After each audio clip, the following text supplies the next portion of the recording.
Boa noite. Boa noite, meninas. Clariane, Marina. Boa noite, Noite, tudo professora. jóia? Tudo bem? Tudo bem, sim. E com você? Aqui, tudo jóia, graças a Deus. Tudo bem. Tudo jóia, Marina? Deixa eu entrar aqui. Maria Eduarda também tá entrando. Ei, Maria Eduarda, boa noite.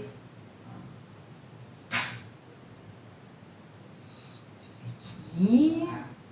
Clariane, depois você me lembra, tá? Na hora do intervalo para te mostrar, Lembro, sim. tá? Aqui. Boa noite, professora. Ei, boa noite, Thaís, tá joia? Maria Eduarda, boa noite, tudo jóia? Tudo bem com a senhora? Tudo bom, graças a Deus. Tudo jóia. Deixa eu colocar aqui o nosso material. Deixa eu ver aqui.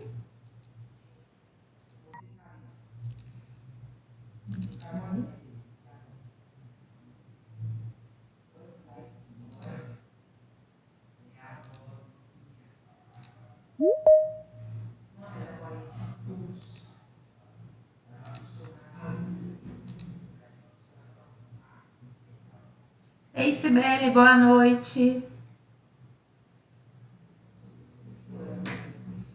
Aqui, Boa noite. tá joia? Gente, já coloquei aqui, tá o nosso material. Então desejo a todos vocês uma boa noite, né? Uma boa sexta-feira. Olha que beleza, né?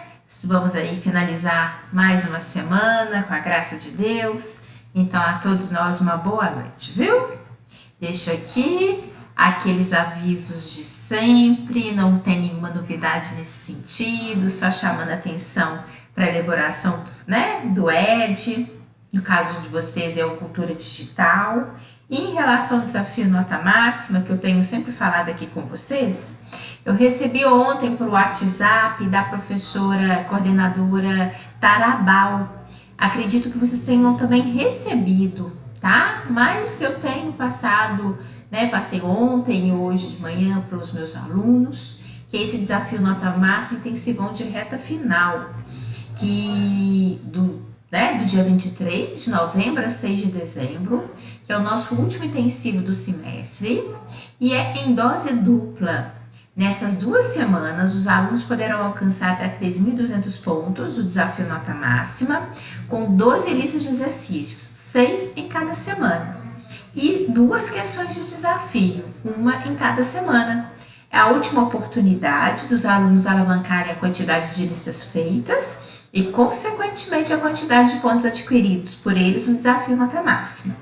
As atividades do desafio 2022 encerram-se no dia 6 de dezembro. Né? Então, assim, é uma oportunidade, inclusive para aqueles que ainda não fizeram as outras, né, das outras semanas, poder fazer e ter aí a pontuação, que é uma pontuação, como eu tenho falado com vocês, ela é transversal, ela é utilizada e aproveitada por vocês em todas as disciplinas, tá bom? Então fica aí, mais uma vez, né, pedindo a vocês que não deixem de fazer, é muito importante.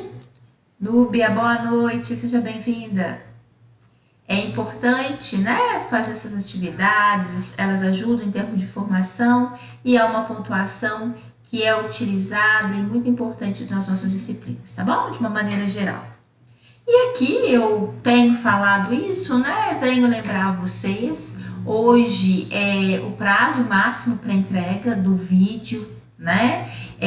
Já recebi de alguns de vocês. Hoje, de fato, eu não tive a oportunidade de parar em frente ao computador e abrir. Então, se alguém me mandou hoje, ou até de ontem à noite, né? Porque eu estava lecionando também, não precisa se preocupar, tá? Final de semana eu vou abrir, vou dar o retorno de recebimento, vou ver cada atividade de vocês, tá bom? Porque hoje realmente sexta-feira para mim normalmente é muito intenso. Então hoje eu não tive a oportunidade. Então quem não recebeu, né, enviou e eu não deu retorno, não esquenta não, tá? Final de semana vocês vão receber aí com certeza, tá? E lembrando que hoje, né, é esse prazo máximo para o envio do vídeo, é aquele e-mail que vocês já conhecem, né, que é esse daqui, luciene@pitagoras.com.br. Então não deixem de me encaminhar e chamando a atenção de vocês, que fora isso também, as atividades de aprendizagem diagnóstica. Não deixem de fazer lá no AVA, tá? Que aí sim essas atividades são aquelas da nossa CMC, que você entra na unidade 3, entra na unidade 4, que foi elaborado institucionalmente, né? E na verdade vocês têm que marcar. E aí a própria instituição ali, o sistema dá uma nota para vocês, mas que é uma nota muito importante para a nossa disciplina, tá? Essa é direcionada para a nossa disciplina, então não deixem de fazer, tá bom? Bem, então assim, eu estou colocando isso aqui para vocês porque é importante, né?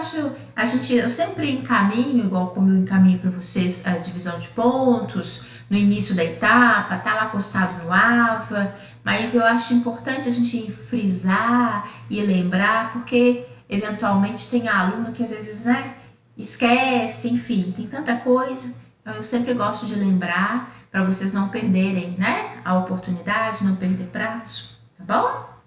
Bem, e aqui, né, vamos dar prosseguimento. Semana passada nós estávamos falando sobre as bases biológicas da hereditariedade. E aí, né, eu fui até... É bom essa questão, tem hora que a gente... É só ir ali no vídeo e ver direitinho, a gente finalizou com vocês, né? E, na verdade, nós ficamos faltando um tópico, um assunto ainda para a gente finalizar. Então, eu vou finalizar aqui com vocês, antes da gente dar prosseguimento à morte celular, tá bom? Então, é pouquinho, na verdade, é um conteúdo pequeno a complementar, mas, né, para a gente não deixar restinho nenhum, e isso é muito importante para a gente, tá? Então, eu vou aqui colocar para vocês. É a Ana Beatriz. Boa noite, Ana. Então, por isso, a gente vai só finalizar, tá, esse tópico.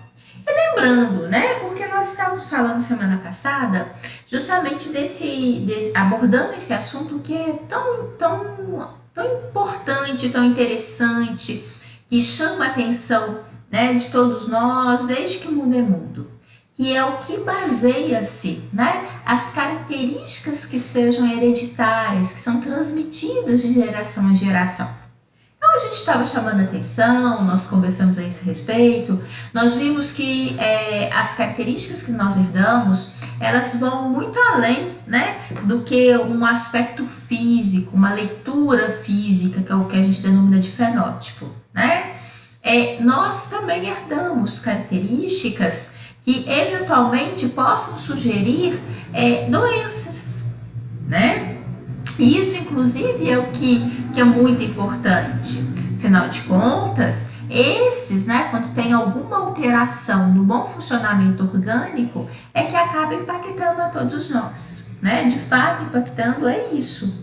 Então, aí eu estava comentando com vocês que as heranças, elas possam ser autossômicas, né? E quando elas são autossômicas, é quando a gente observa que essa característica de hereditariedade, ela ocorre em termos de transmissão, tanto, né, de mãe e pai para filho ou para filha. Então não tem distinção ao sexo, né? São ali características, alterações que possam ser doadas aos meus filhos, independente de ser menino ou menina, né? Então isso é o que a gente observa de autossomia.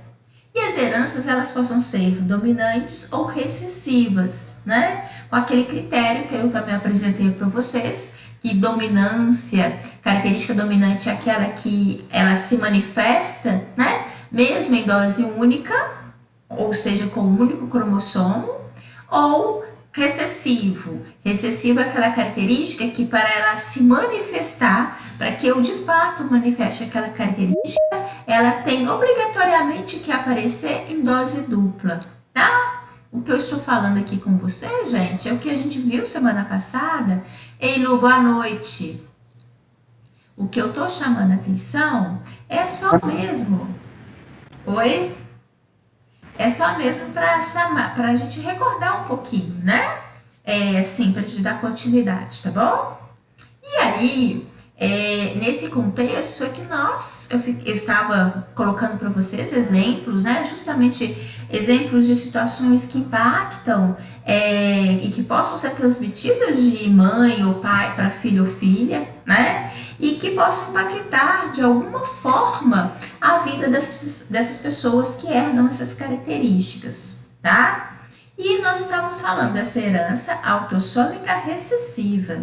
E nesses dois exemplos, né, que faltaram para eu poder apresentar a vocês, nós temos clássica, que é a cromatopsia, que é a cegueira diurna, e nós temos a fibrose cística, que é uma alteração que promove prejuízos, tanto do trato respiratório, a nível pulmonar, quanto que nós vamos ver também, né, em outros órgãos, como ductos pancreáticos, como eu vou mostrar para vocês daqui a pouco, tá bom? Bem, o que é essa cromatopsia? Tá? A cromatopsia é um indivíduo que ele tem um prejuízo na distinção das cores durante o dia, né?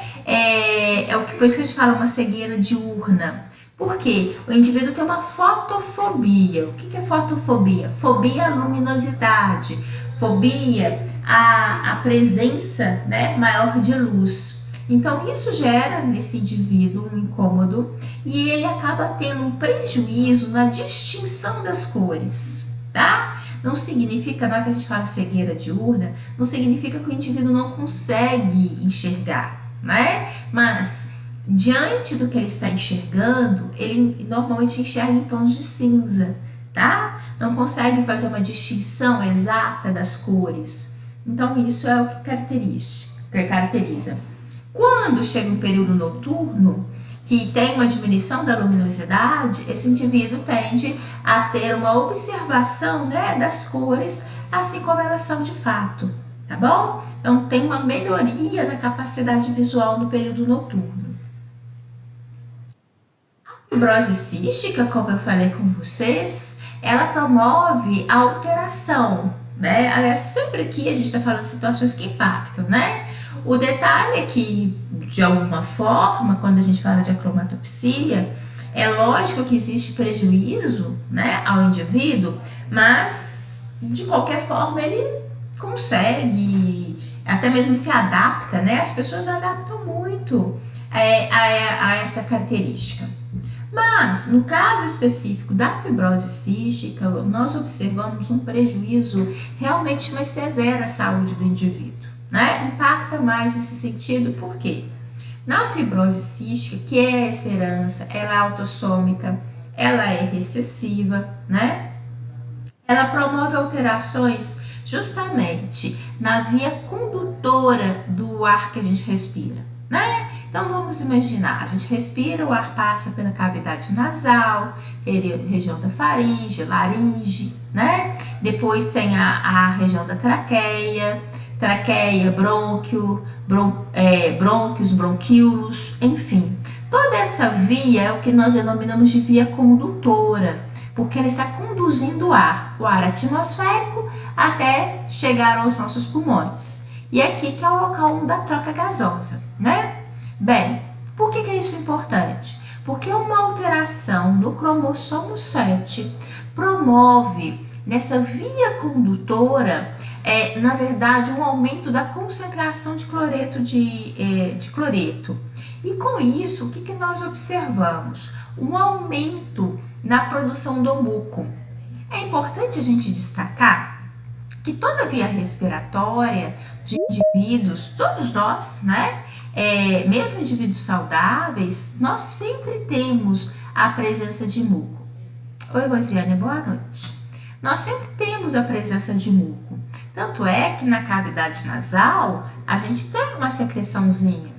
Isso faz parte, isso é natural, inclusive é protetor, né? Esse muco que é observado na cavidade nasal, ele nos protege a ponto de que, inclusive, alguma sujidade que está, né, em suspensão no ar, que a gente respira, ele acaba aderindo, a essa substância, né? E depois a gente, diante da limpeza, da higiene pessoal, a gente acaba eliminando.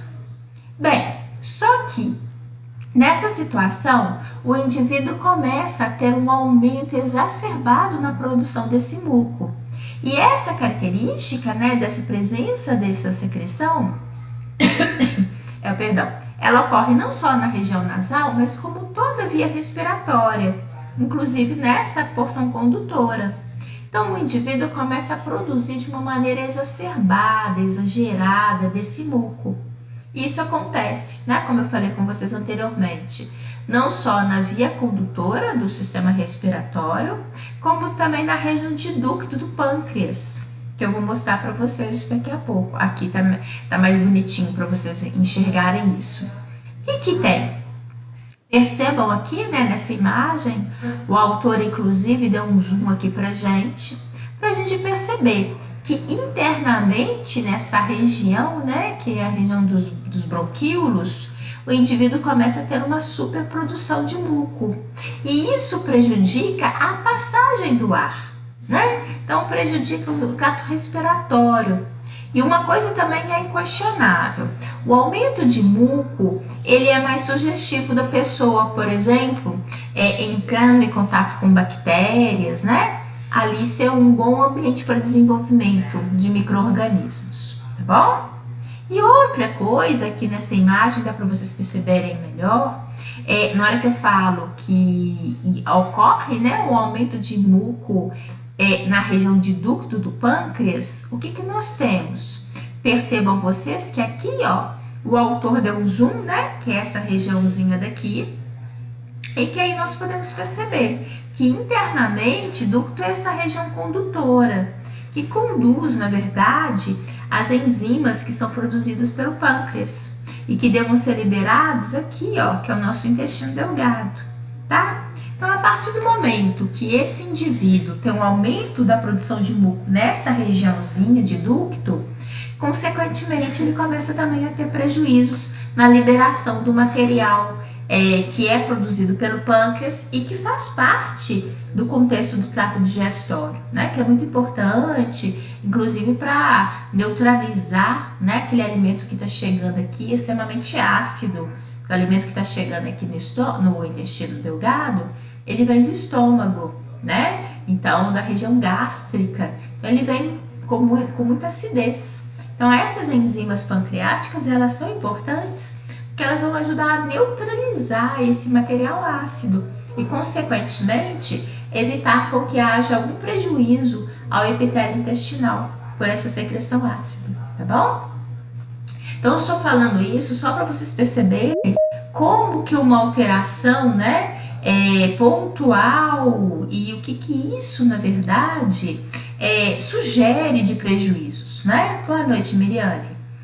Sugere de prejuízos e perda ao indivíduo, né? Muito causa ali várias alterações. Ai, por que não quer? Agora, então acaba realmente trazendo, impactando, né, a saúde do indivíduo. Então esse indivíduo que tem fibrose cística, na verdade ele herdou, né, em termos de herança vindo ali dos pais, tá? E como ela é recessiva, na verdade ele recebeu uma informação da mãe, outra informação do pai, né, que culminou com a observação de uma fibrose cística. Olhem só nessa imagem, fica acho que mais fácil para vocês perceberem. Isso aqui seria o exemplo de uma via condutora do sistema respiratório, uma via condutora saudável, né, normal, com uma parede aqui, ó, a gente fala parede condutora, é essa areazinha aqui, ó, que é fininha, né? Ao passo que aqui ao lado nós podemos perceber, olha, como que ela é muito mais espessa, tanto de um lado como do outro, né? E reparem como que também aqui esse ambiente, que é o que a gente denomina de luz ou lúmen, como ele fica muito mais estreitado, né? Moral da história, é um ambiente cujo fluxo, né, de ar vai passar com maior dificuldade, tá? E fora isso, o que eu chamei a atenção de vocês, isso daqui, ó, é um material, né, que é muco, tá? É muco que está aqui presente, inclusive com uma possibilidade maior de ter o quê? Processos infecciosos bacterianos, né? Como eu falei com vocês, o aumento dessa secreção, o aumento desse muco, ele sugere sim uma probabilidade maior de, uma vez com presença de bactéria, ter ali um processo infeccioso, tá bom? Aqui eu gosto dessa imagem porque é inclusive para mostrar para o aluno, né, como que a gente possa representar através dos heredogramas, através do processo, né, de indicação ali dentro de um casal, como que isso possa sugerir, né, a transmissão para os seus descendentes. Ah, nesse gráfico, né, nessa demonstração aqui, o que nós temos? Nós temos um homem e uma mulher, né, que tiveram um relacionamento e que deste relacionamento eles tiveram 4 filhos, tá? 2 meninos e 2 meninas. Percebam vocês que tanto o homem quanto a mulher, eles são heterozigóticos. Como que eu sei disso?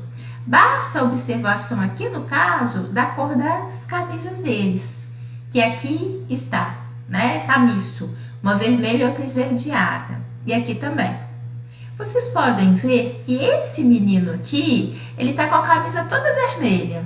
Isso é indicativo de que ele, né? E aí eles me falam o seguinte, olha, esses pais são heterozigóticos, né? E eles são portadores do gene para fibrose cística. Eu vou fazer aqui só para vocês acompanharem. Deixa eu pôr preto. Por exemplo, eu vou literalmente utilizar aqui, igual a gente estava fazendo semana passada, olha.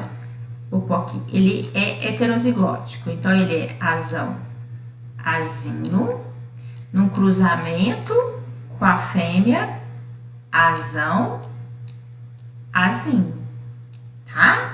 Então, esse menino aqui, reparem que eles estão me mostrando que ele é todo vermelhinho, né? Então, ele é não portador do gene, tá? E ele é homozigótico. Então, na verdade, esse menino aqui, né? E ele é por ele ser vermelhinho, e nós sabemos que fibrose cística ela é recessiva. Então, essa criança, ela é homozigótica dominante. Ela é azão-azão, tá bom? Essas duas crianças, quer seja um menino ou uma menina, reparem que eles são heterozigóticos igual os pais deles. Então, vou até fazer aqui no meio, porque serve para os dois. Eles são azão, azinho. E eles falam que essas duas crianças são portadoras do gene para a fibrose cística, igual aos pais deles. E aqui, no caso, essa criança também dá para me verificar que ela é homozigótica, porque ela está com a camisa toda verdinha, né? E ela é uma criança portadora da doença, ou seja, ela apresenta fibrose cística. Ela é um indivíduo que é homozigótico recessivo. Ela é azão, azinho, tá? Que é característico, que é recessivo, né? Que literalmente é indicativo de fibrose cística, tá bom? Então, só aqui pra gente ver, eu gosto dessa representação porque ela é uma outra maneira, né? E como na genética existe algumas variações, principalmente quando eles fazem às vezes uns exercícios, né? Colocam alguma coisa nesse sentido. Então é bom a gente treinar vocês, né? Olha, eu mexi aqui. Treinar vocês nesse sentido de conseguir fazer uma leitura de diferentes formas que possam ser apresentadas pra gente, tá bom? Aqui eu vou até fazer junto com vocês, tá? Olhem só, deu um exemplo, né, pra gente assim, literalmente ter como exemplos atividades que se referem à base da hereditariedade, só pra gente poder testar, né? Olhem só, na urtiga branca, o caráter denteado das folhas é dominante sobre o caráter liso. Então, assim, se ela eu particularmente sempre gosto quando a gente fala de um probleminha como esse, eu gosto de escrever, tá?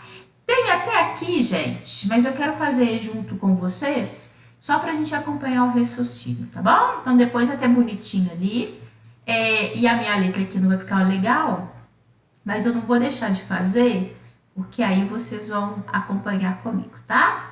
Então ele tá falando o seguinte, ó, que caráter denteado, aqui ó, é dominante. Então, denteado é dominante. E como eu falei com vocês, o caráter dominante, ele é expresso através de uma letra maiúscula, né?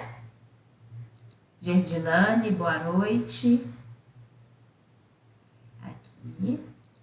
Bem, então quer dizer que o caráter liso é um caráter recessivo. Então, eu vou escrever aqui, ó. Liso é recessivo, é Dzinho. Ok. Em uma experiência com polinização cruzada, obtiveram-se 117 plantas com folha denteada. Então, vamos ver aqui, ó. 117 denteado. Então, vou até colocar adesão para a gente ver que ele é dominante, tá bom? Vou fazer assim. E tiveram 38 com folha lisa. Olha, 38 indivíduos com a folha lisa, que é uma característica recessiva. O genótipo provável dos progenitores será, ou seja, qual que é o cruzamento que é possível dar, né, esse tipo ali, né, de descendentes. Olhem só, o que eu chamo a atenção de vocês? Esse genótipo dos progenitores, ou seja, seria, aqui a gente não fala pai e mãe porque a gente está falando de vegetal, né? Então, ali os progenitores. Se a gente estivesse falando de seres humanos, nós poderíamos utilizar esse termo, os pais, né? Então, esses progenitores, eles têm que ter um genótipo que favoreça ter. Reparem que a maioria tem a característica denteada, que é uma característica dominante. Mas eles, né? Esses progenitores tiveram condições, eles têm genes que possa dar origem a indivíduos com caráter recessivo, que é liso. E aí, por que eu tô falando, chamando a atenção de vocês para esse detalhe? Porque a característica lisa é uma característica recessiva. E para ela se manifestar aqui, né, através, afinal de contas, 38 apresentavam essa característica, eles obrigatoriamente eles são o quê? Homozigóticos recessivos. Eles são Dzinho. Sendo que um D veio da mãe e um D veio do pai.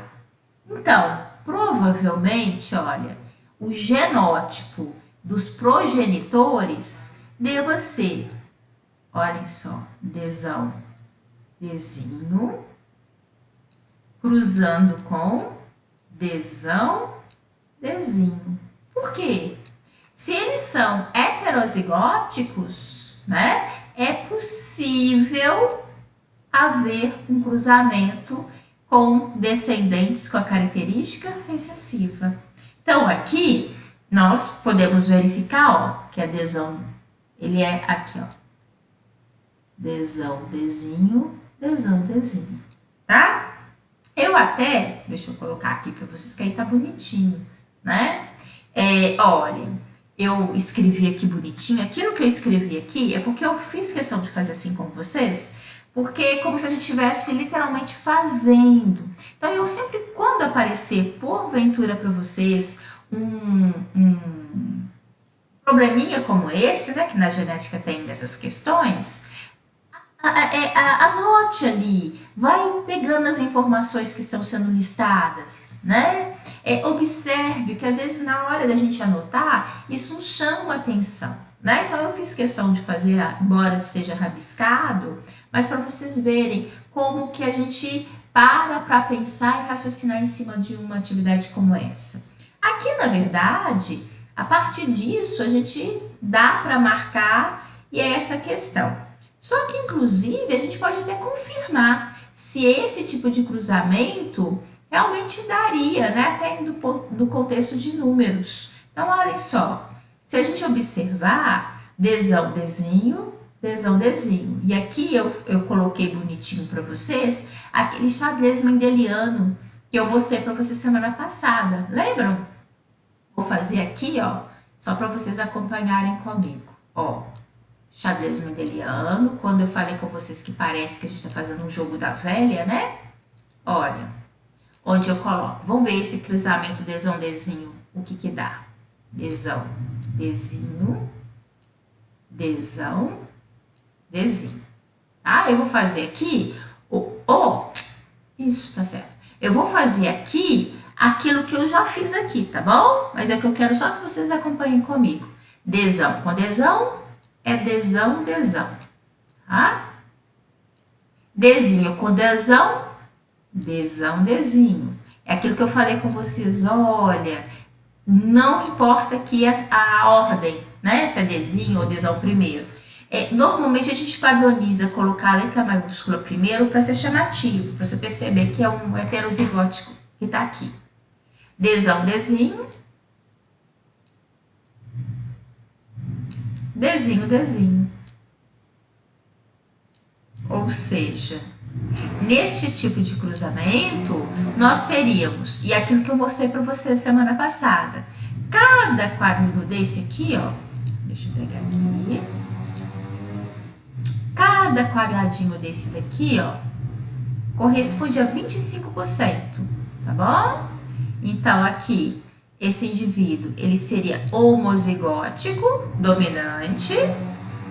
Vou até marcar com cor diferente, tá bom? Aqui, ó. Esse daqui, deixa eu ver se vai... Não, vai ficar bonitinho. Esse daqui, aqui são 25%, mas aqui é igualzinho também, ó. Outros 25%. De indivíduos o quê? Heterozigóticos dominantes. E aqui, deixa eu pegar esse bonitinho aqui. 25% indivíduos homozigóticos recessivos, tá? Então é isso que a gente tem, ó. 25% aqui, 25% aqui. Aqui também é 25% cada, mas aqui eles são iguais. Então, 50% heterozigóticos, tá bom? E aí, o que eu fiz, só para vocês entenderem de conta, que não precisava, eu fiz só para comprovar que, se a gente perceber, esse 117 mais 78 são 155 no total, que corresponde a 100% justamente das plantas, né? 100% significa a somatória desse com esse, tá? Que é igual a 155. 155, então, é 100%. Quanto que seria esses 25%? Que esse desenho aqui? Que é justamente, se a gente pegar a calculadora, vai dar 38,75. Que, porventura, é muito correspondente, né? Olha, aos 38 que foi dado como folha lisa, tá? Na verdade, aqui, o que a gente fez em termos de conta não tinha obrigação nenhuma, ele só foi feito no sentido de comprovar que o nosso raciocínio aqui estava correto, tá? Porque simplesmente numa questão como essa, né, eles me perguntaram qual que é o genótipo provável. Eu só coloco aqui para vocês para a gente perceber que existem, né, vias de raciocínio e tem condições da gente literalmente conseguir comprovar se o nosso raciocínio tem coerência ou não, de acordo com o que foi dito com o problema, tá bom? Olha só. Essa daqui, um segundo exercício. Esse daqui, ele é ainda mais fácil de fazer, não precisa de conta, não precisa de nada, é super fácil fazer. Deixa eu pegar e caneta.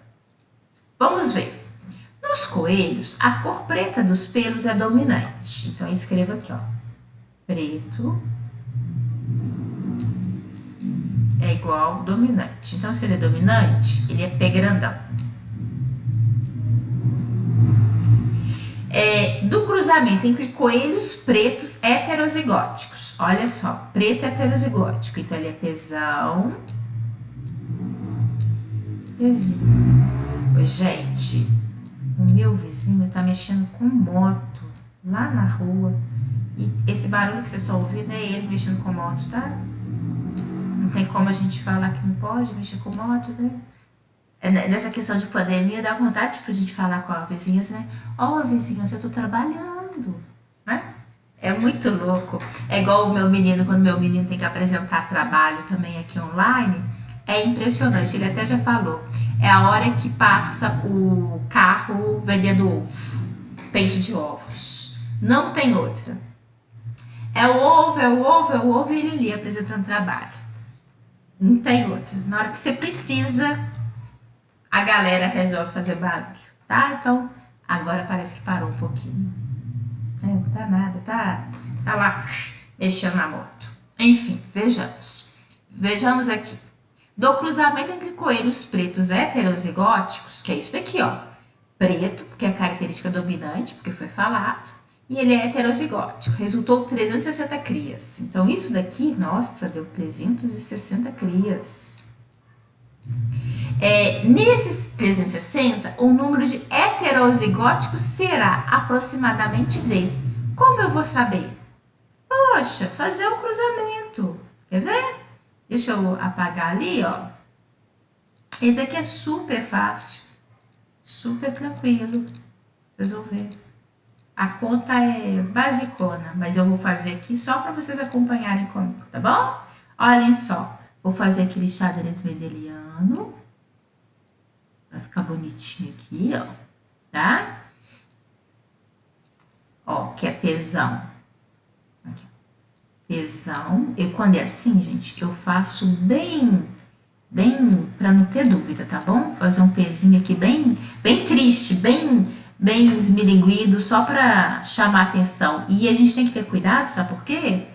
Porque se a gente não prestar atenção de fazer uma coisa muito diferente, a gente possa às vezes errar, porque não prestou atenção nesses detalhes. Então, olha só. Pesão, pezinho, cruzando com pesão, pezinho. Aqui vai ser pesão, pesão. Aqui, pezinho, pesão.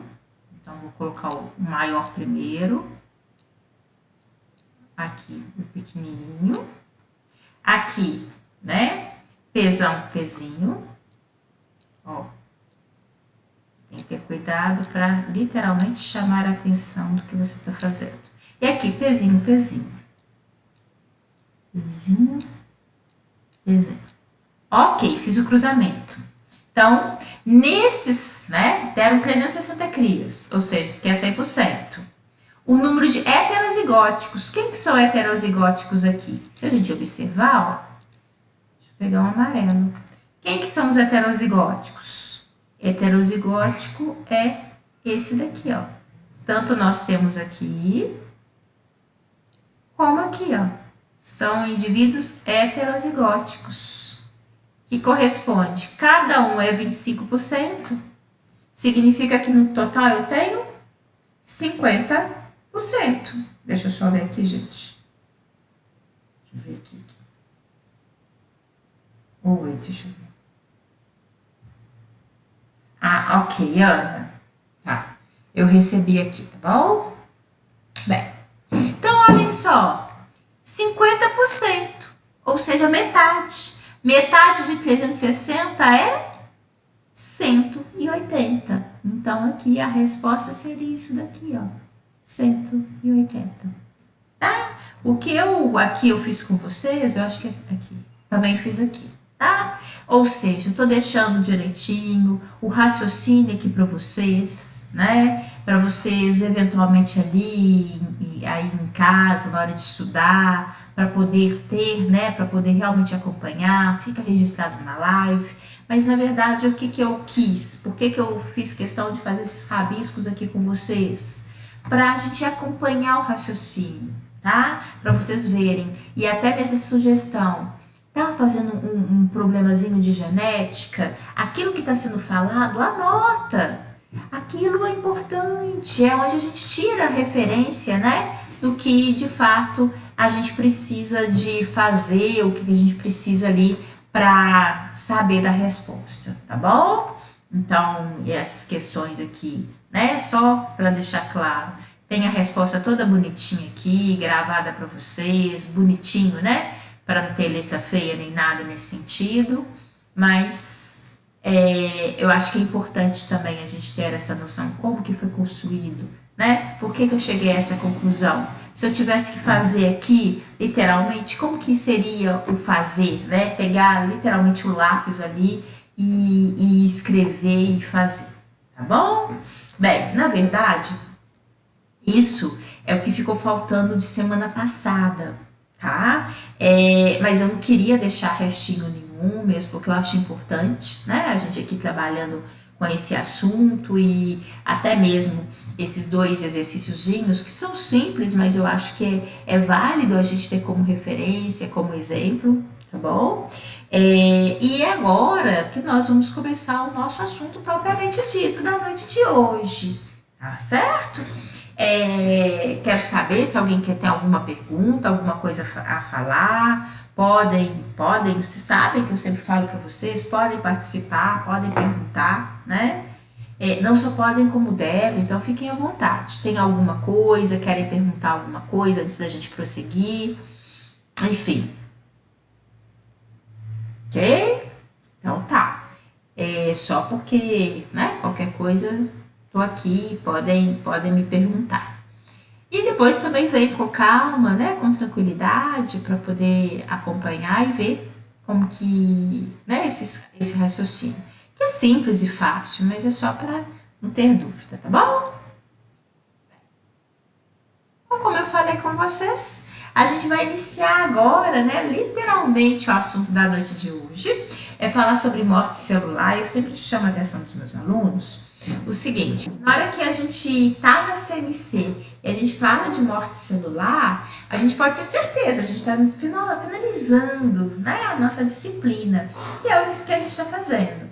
A partir de agora a gente vai falar desse nosso último assunto e depois a gente vai ter, eu até já programei aqui, a gente vai ter atividade, né, para a gente poder fixar, principalmente essa unidade 4, que é uma unidade longa, né, que envolve assuntos muito importantes e muito aplicáveis de uma maneira geral, deixa eu pegar, inclusive em concurso, né, em situações. Então é importante a gente fixar, pegar esses conceitos, tá? Então depois eu vou trabalhar com vocês nesse sentido, de atividade, de exercício, para poder fixar, né, esse conteúdo, essa unidade 4 que é tão longa, tá? Mas hoje nós vamos falar de morte celular. É uma desconstrução de tudo que a gente falou ao longo do nosso curso, né? Deixa eu ver aqui, a gente está entrando. Não, descartar. É a Lu, pelo jeito ela não caiu. Isso, tá? Deixa eu pôr aqui. Então, eu sempre falo com os meus alunos que a gente vai agora matar aquela célula que a gente está construindo desde o nosso primeiro encontro, desde o nosso primeiro dia de CMC, tá? Agora a gente já pode olhar para trás e verificar, né, a nossa CMC, o que ela se baseia. A gente trabalhou com a CMC no seu ponto de citologia, né, que é o estudo da célula propriamente ali, as referências de organelas citoplasmáticas, né? Nós trabalhamos com a bioquímica básica, quando a gente viu propriedades, né? Propriedades da água, estruturas proteicas, quando a gente fala ali de lipídios, carboidratos, né? Nós trabalhamos também com um pouco da genética, a gente acabou de falar ali das bases da hereditariedade, né? E agora nós vamos falar um pouquinho sobre um ramo que é um ramo que eu acho lindíssimo, que é a patologia, tá?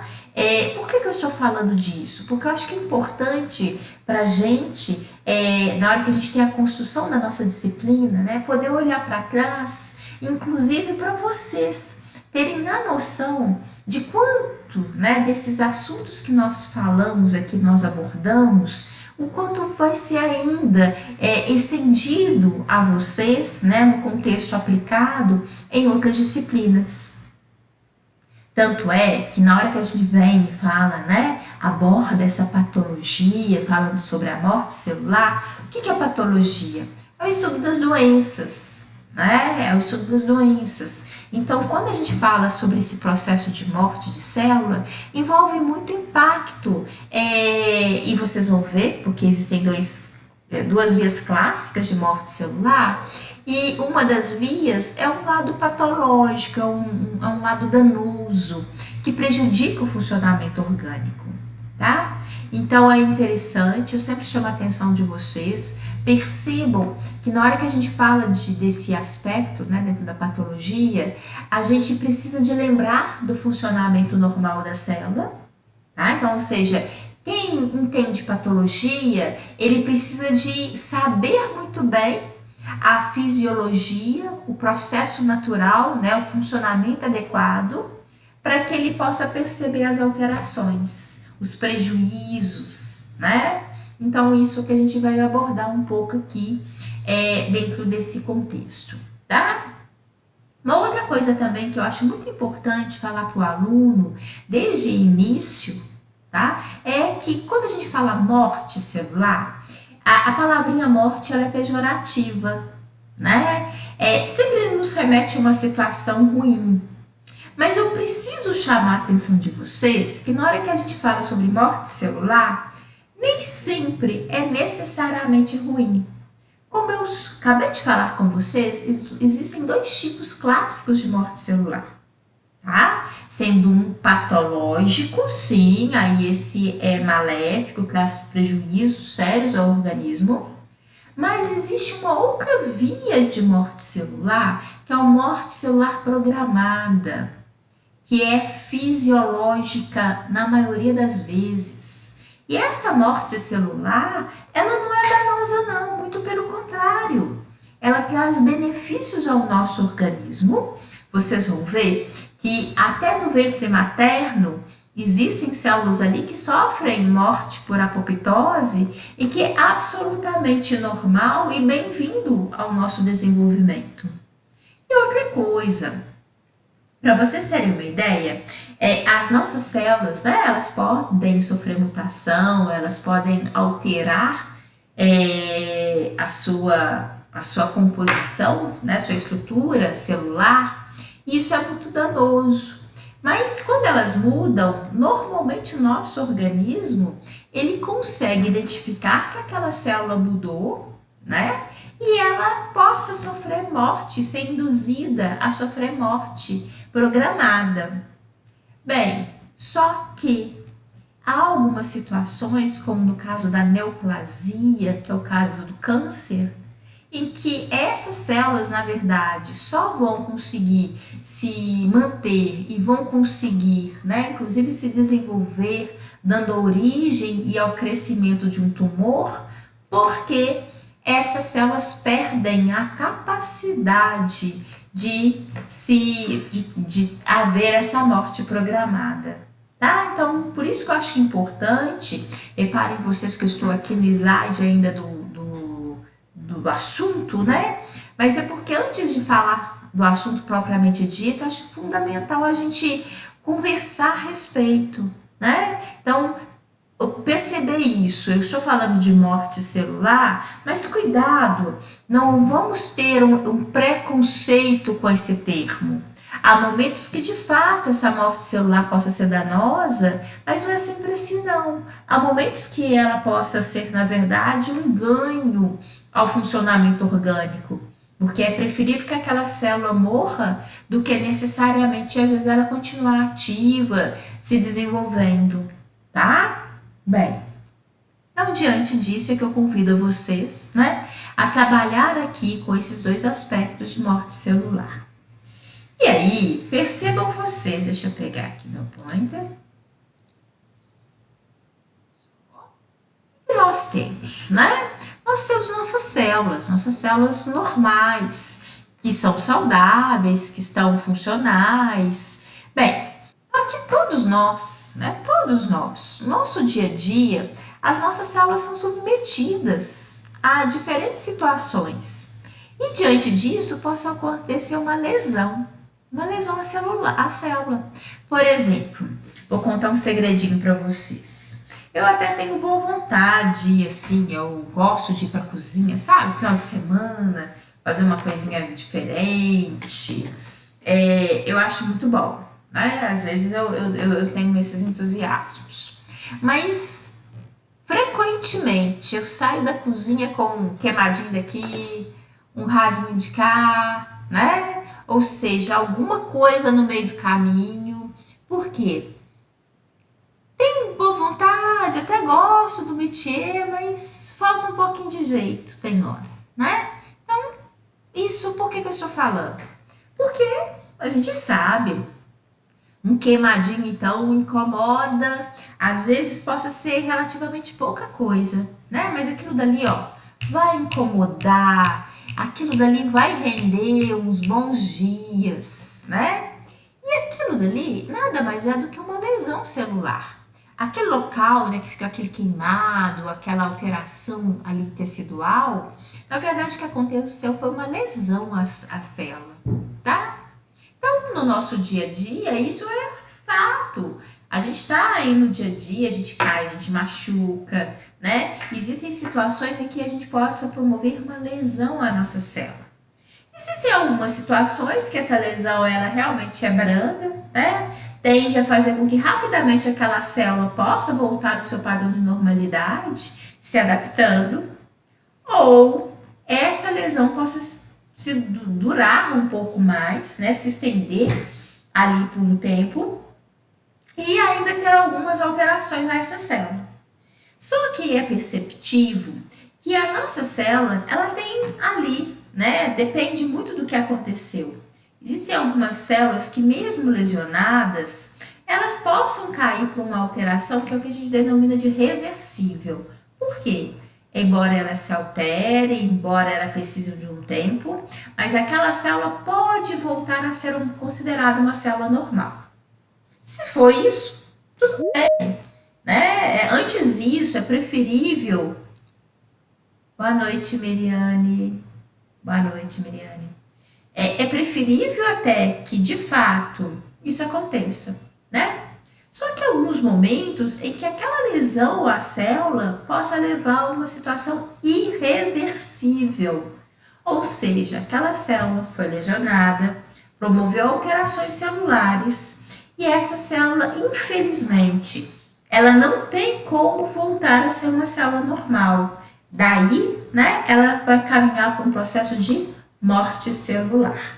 Então, é justamente esse caminho aqui, né, que nós vamos estudar.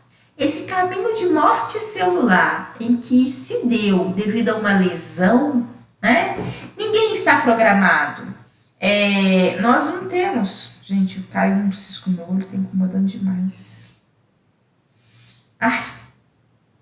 Bem, deixa quieto, né? Senão também eu posso até me machucar mais sério. Promover uma lesão, né?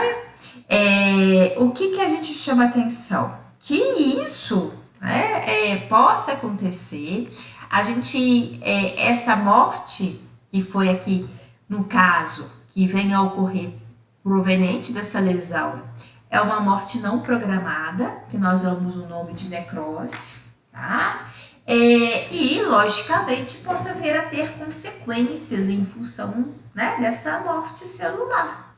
Depende muito do local onde ela está localizada, da extensão, né? Ou seja, depende de um conjunto de fatores que eventualmente vão, né, é necessário de ser observado para avaliar o tanto que aquela morte celular possa agredir e prejudicar o funcionamento orgânico, tá? Bem, chama a atenção de vocês que é o seguinte, existe uma principal causa de lesão celular. A principal causa de lesão celular é a isquemia, que é onde eu tenho uma interferência, né, no fluxo de sangue. E por que o fluxo de sangue é tão importante? Porque é através do sangue que as nossas células vão receber oxigênio e nutrientes, tá? E esses elementos são fundamentais para que a célula mantenha-se íntegra e funcional. E aqui, por que que está o desenho, né, a imagem desses três órgãos? O coração, o cérebro e esse daqui são os rins, né? Por quê? Porque esses três órgãos são órgãos que trabalham de uma maneira intensa no nosso organismo, tá? Eles não podem, não devem parar de funcionar. E, logicamente, as células que compõem esses órgãos, elas precisam receber um aporte muito grande de nutrientes e de oxigênio. Então, é justamente por isso que quando por algum motivo a pessoa seja privada, né, as células sejam privadas de oxigênio, as células que compõem o coração, o cérebro e os rins são de fato as células que tendem a sofrer mais impacto. São elas que tendem a sentir primeiro aquela carência, aquela diminuição da oferta de oxigênio, tá? Então, por isso que é muito danoso, chamando a atenção, né? Que neurônios que são as células do sistema nervoso, são células que não se regeneram, tá? Então, uma vez morrendo, infelizmente, a pessoa vai ter sequela, né? E é muito comum também vocês perguntarem, Luciene, eu conheço uma pessoa que teve um acidente vascular cerebral, tá? E que tem uma pessoa que foi, né, foi tratada a tempo e que não, hoje em dia, se a gente conversar com ela, você nem percebe que ela sofreu um acidente vascular cerebral. Existe uma segunda pessoa que também teve um acidente vascular, que também foi atendida, só que ela ficou sequelada. E tem um terceiro caso, cuja pessoa também sofreu um acidente vascular cerebral, também foi atendida, mas infelizmente ela evoluiu para óbito. Qual que é a diferença, né? Na verdade, isso que a gente está falando aqui, isso possa acontecer e tem situações em que a gente aí no nosso dia a dia, a gente conhece, a gente fica sabendo, isso é muito chamativo para a gente, né? Qual que é a diferença? A diferença está justamente na proporção. Esse indivíduo que sofreu um acidente vascular, ele de alguma forma teve um prejuízo à vascularização, a oferta de nutrientes e oxigênio às células do sistema nervoso. Mas quanto, né? Que área em si foi afetada? Qual a quantidade de células que foram privadas, né? Qual o intervalo de tempo que ficou entre aquele episódio e o atendimento médico? Então, todos esses são fatores que interferem. Por quê? Quanto mais área física eu tiver de agressão, né, de diminuição do fluxo de sangue, maior quantidade de células vão morrer, tá? Então, isso só para a gente ter uma noção, por que que isso impacta, né? Por que que isso de fato interfere e realmente interfere ali para o indivíduo no dia a dia. Eu citei para vocês, né? Isquemia é um processo em que possa haver a diminuição ou a suspensão completa de irrigação sanguínea, né? Aqui eu gosto desse desenho e é bom para a gente identificar, né? Isso, porventura, é um desenho que está mostrando uma vascularização do cérebro. Poderia ser, por exemplo, um desenho de um membro inferior, né? Mostrando a artéria trazendo irrigação para a nossa perna, tá? Então, assim, só para a gente perceber que isso possa acontecer no nosso corpo como um todo. E chamando a atenção, né? Essa isquemia, ela normalmente ocorre pela formação de um trombo, de um coágulo, né? Que com isso, como ele está circulando, tem hora que ele possa interromper a passagem do fluxo de sangue. E aí, daí adiante, logicamente, a pessoa possa ter diminuição da oferta de oxigênio, né? E aí as células ficarem comprometidas. Bem, e inclusive é outro fator que interfere, que é qual vaso está tendo essa situação de trombo. Por quê? Existem vasos arteriais que têm um fluxo sanguíneo intenso, né? De sangue.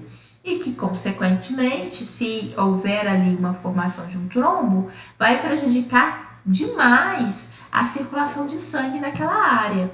Então, tudo isso, na verdade, interfere, tudo isso, na verdade, vai ser levado em consideração, intervir, né, nesse resultado final, tá, que nós estamos falando. Porque célula nenhuma, gente, consegue manter-se funcional e viva se ela não tiver o suprimento de oxigênio, né, e de nutrientes. Eu coloquei esse esquemazinho aqui para vocês, porque inclusive tem, né, no material, mas para a gente poder abordar aqui, para a gente poder trabalhar um pouquinho mais com esse detalhe, tá? O que nós temos? Nós temos aqui um vaso sanguíneo, mostrando uma situação de coágulo, né, justamente impedindo a passagem do fluxo de sangue e, consequentemente, promovendo prejuízo às células aqui vizinhas, tá? Bem, o que acontece? Nós vimos lá no início, né, da nossa CMC, que as nossas células eucariotas, possuem organelas citoplasmáticas, né?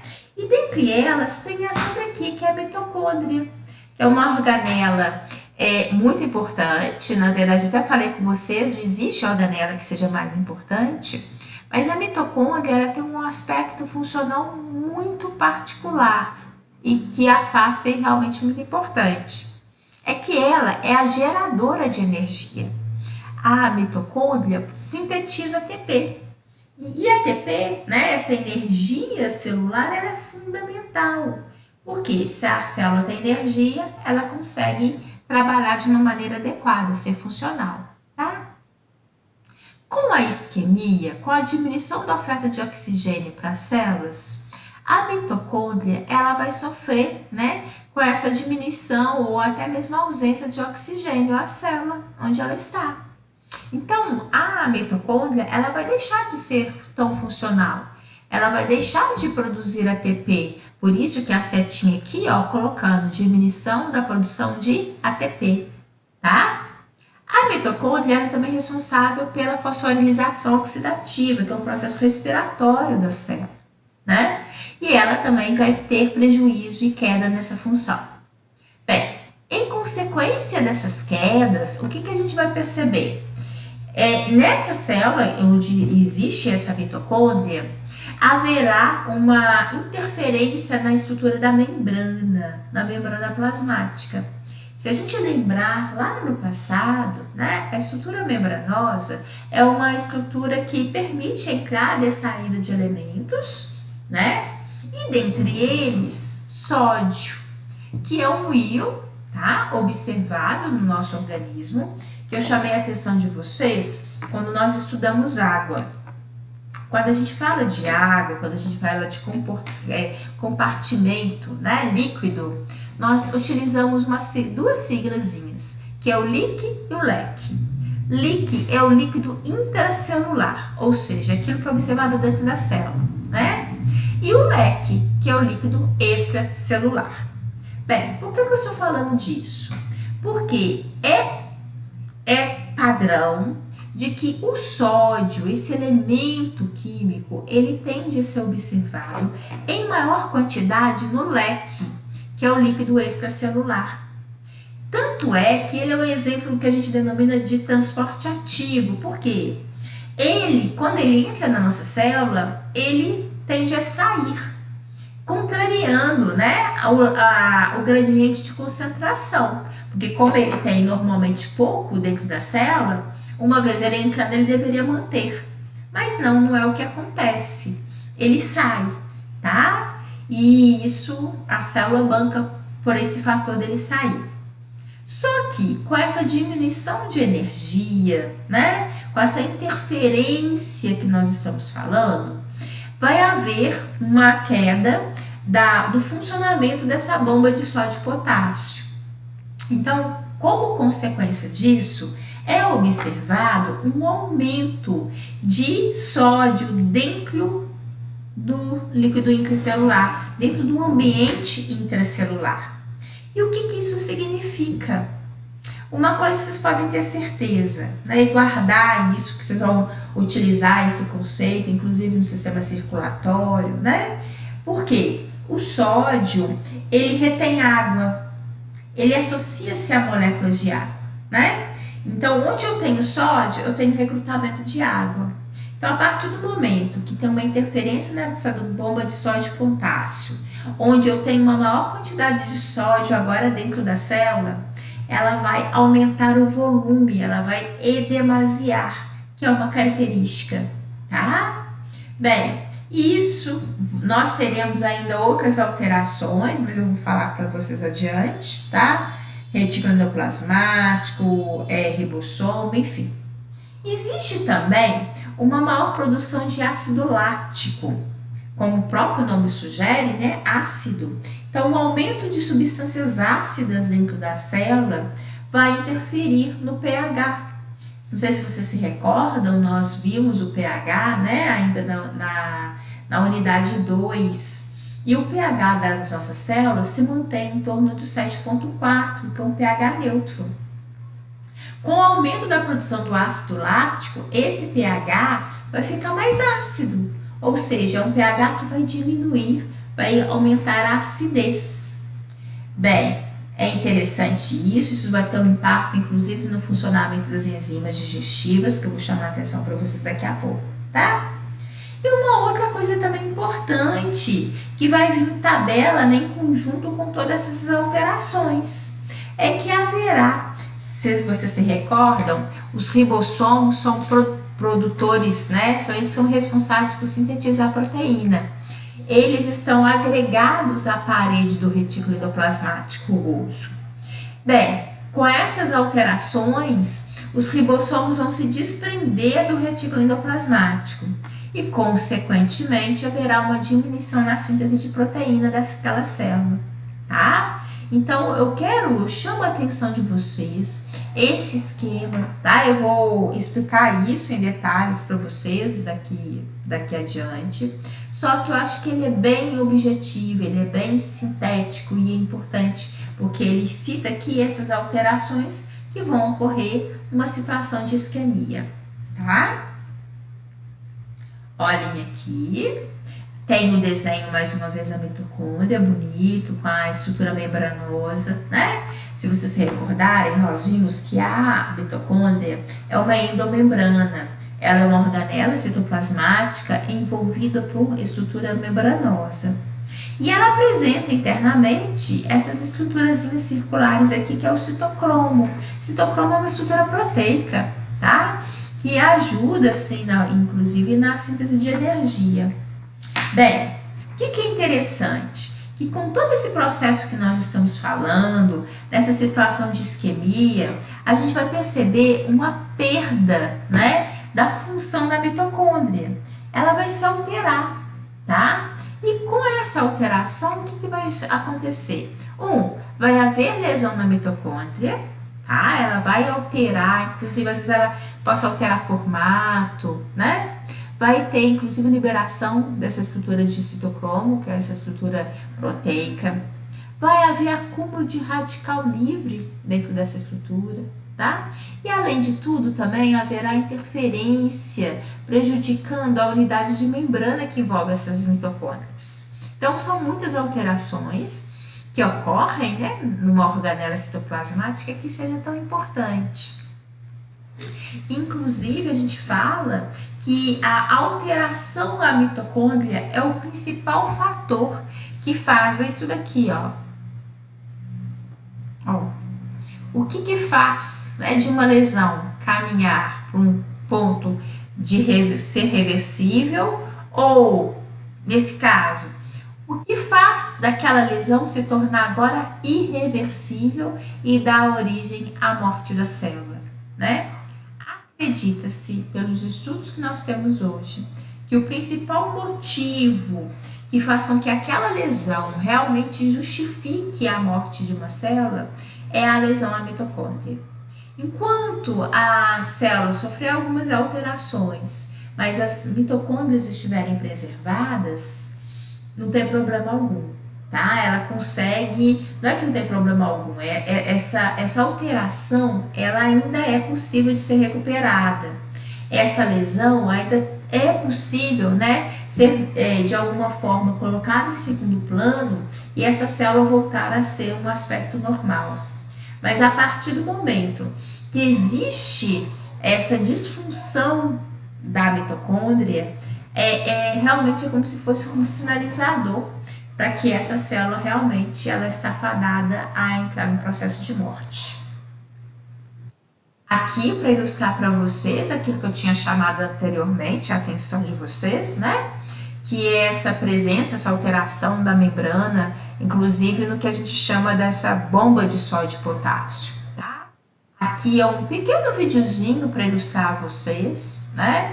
Que funciona justamente nesse sentido de permitir a entrada e a saída de elementos de dentro para fora da célula. Se a gente observar, aqui o autor está representando para a gente, está em vermelho, o que seria o meio externo, tá? E está em azul dentro da célula. Percebam que o sódio, olha, esse Na+, ele tende a estar aqui dentro, mas ele tende a sair, né? Isso é o funcionamento da bomba de sódio e potássio normal. Mas a partir do momento que esse funcionamento ele está comprometido, existe uma deficiência nessa bomba, ao invés desse sódio sair, na verdade ele começa a acumular dentro da célula. E como eu falei com vocês, consequentemente, acumulando-se sódio dentro da célula, nós teremos o recrutamento de água para dentro desse ambiente celular também, tá? Então é por isso, inclusive, que eu vou chamar a atenção de vocês daqui a pouco, que na necrose a célula ela ganha volume, ela aumenta o seu tamanho, tá? É uma característica. Existe também uma alteração no funcionamento interno da célula, né? Que é a alteração no metabolismo, que é como que essa célula, na verdade, está funcionando. Eu não sei se vocês se recordam, eu apresentei a vocês que embora se eu tiver que fazer um desenho de uma célula eucariota, eu vá representar as organelas assim de uma maneira distribuída aleatoriamente, mas essa distribuição ela não é aleatória, né? Eu mostrei e falei para vocês que existe aqui uma sequência. Eu tenho um núcleo, eu tenho retículo endoplasmático, rugoso, liso, depois eu tenho um complexo de Golgi, eu tenho um arsenal de vesículas ali, eu tenho lisossomos, ou seja, tudo é ordenado, existe uma sequência. E essa sequência não é para ser chato, não. Essa sequência, porque ela é uma sequência compatível à função, ao processo metabólico dessa célula. Então, a partir do momento em que as coisas começam, né, uma estrutura ficar prejudicada, uma outra estrutura perder o seu contorno, a sua estrutura de fato, né, os seus constituintes, então, logicamente, isso vai comprometer o funcionamento daquela célula. Então, a alteração do metabolismo celular, a alteração do que essa célula, né, que sofreu uma lesão, ela vai acontecer com ela, na verdade, isso é muito compatível, muito dependente, né, da intensidade do dano, por exemplo, a mitocôndria, né? Então, é muito importante isso. Uma coisa muito interessante que eu chamo a atenção de vocês, que uma das alterações metabólicas, né, é que nós observamos um acúmulo de ácido láctico no ambiente citoplasmático. E o próprio nome diz, né, ácido láctico, ácido, substância ácida. Então, isso acaba afetando também o pH do citoplasma dessa célula. Bem, como altera? Como eu falei com você, ele vai se tornar um pH mais baixo, que é considerado um pH ácido. E isso o que compromete? Compromete isso daqui, ó, essas estruturas, que são os lisossomos.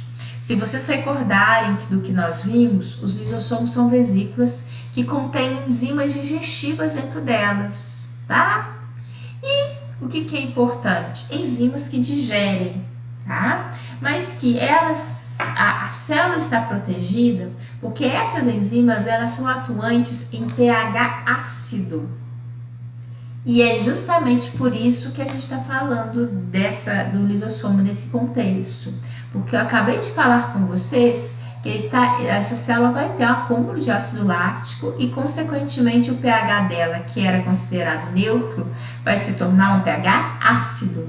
E com a liberação de enzimas digestivas pelos lisossomos, essa célula também vai sofrer, né, digestão material de enzimas que podem digerir, né, que podem prejudicar ainda mais o funcionamento dessa célula. Então, o que eu chamo a atenção de vocês, né, hoje de uma maneira muito particular, é vocês perceberem o quanto que isso, né, envolve vários aspectos que nós já estudamos lá no passado. Na hora que eu mostro aqui a vocês as alterações no metabolismo celular, é importante que a gente recorde quais são as organelas citoplasmáticas, quais que são a função, né? Aquele contexto, aquele padrão de normalidade, para que eu consiga enxergar até que ponto que pequenas alterações possam comprometer de fato o funcionamento dessa célula, tá? Então isso que é muito importante. Ela tá aqui, né? Esse desenho, ele é lindo, é a estrutura de membrana, não poderia faltar, afinal de contas, se eu estou conversando com vocês e dentro desse contexto, sendo obrigada a falar, a relembrar de tantos aspectos que nós vimos em aulas passadas, a membrana não podia ficar de fora, né? E ela é o limite externo da nossa célula. Então, existe aqui, né, várias deficiências, inclusive a gente já falou da deficiência da bomba de sódio e potássio, haverá também uma deficiência da bomba de cálcio, e esse cálcio, ele acaba prejudicando a integridade celular. Esse acúmulo de material de cálcio, ele vai começar a atuar, ativar enzimas com ações que venham a prejudicar a estrutura da membrana. Então, nós teremos a degradação, né, o rompimento dessas estruturas proteicas e que são inclusive presentes na membrana plasmática dessa célula, tá bom? Então, só para a gente perceber, eu gosto de falar com o meu aluno que o que a gente está falando aqui é um caos. Tudo que eu estou falando com vocês aqui hoje à noite, falando dessa nossa célula, eu estou falando de um verdadeiro caos que está acontecendo nessa célula, né? Eu brinco com os meninos, é como se fosse uma guerra civil dentro dessas células, onde tudo está acontecendo de errado, coitada. Tudo aquilo, todas as organelas, tudo aquilo que deveria ser funcional está sendo agredido, está sendo prejudicado, né? E, consequentemente, esse impacto recai sobre a célula como um todo. Então, é muito clássico, a gente vai ver, haverá a ação de enzimas que tendem a degradar as estruturas proteicas, tá? Inclusive aquelas que são observadas, só para a gente recordar aqui o desenho, né? O que é uma membrana? Uma bicamada lipídica, que está aqui representada, né? Com a presença de proteínas dispersas, igual essa estrutura vermelha, laranja, verde, vermelha, verde, azul, tá? São todas estruturas proteicas. Então, essas enzimas começam também a atuar, prejudicando, né, intervindo, por exemplo, nessas estruturas proteicas. Como eu já citei para vocês, inclusive aqui, ó, nesse esqueminha, aqui, ó.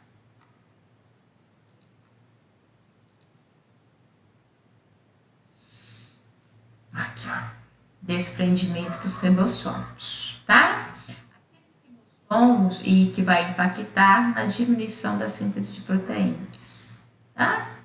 Então, olha só, esse passo daqui eu coloco em termos dessa imagem, só para vocês recordarem, até chama a atenção de vocês aqui, ó, vou pegar o meu pointer, né? Nós temos aqui a estrutura de núcleo, nós temos aqui o retículo endoplasmático rugoso, que ele recebe esse nome justamente porque essas estruturas, né, esses pontinhos que estão aqui representados, são representando os ribossomos. E aqui a gente tem o retículo endoplasmático liso, tá? Bem, por que dessa imagem? para chamar a atenção de vocês que toda essa alteração que está acontecendo, né, promovido por esse processo isquêmico, promove também com que esses ribossomos comecem a se desprender. Eles acabam saindo, né, desse ambiente de retículo endoplasmático rugoso. E qual o impacto que tem disso?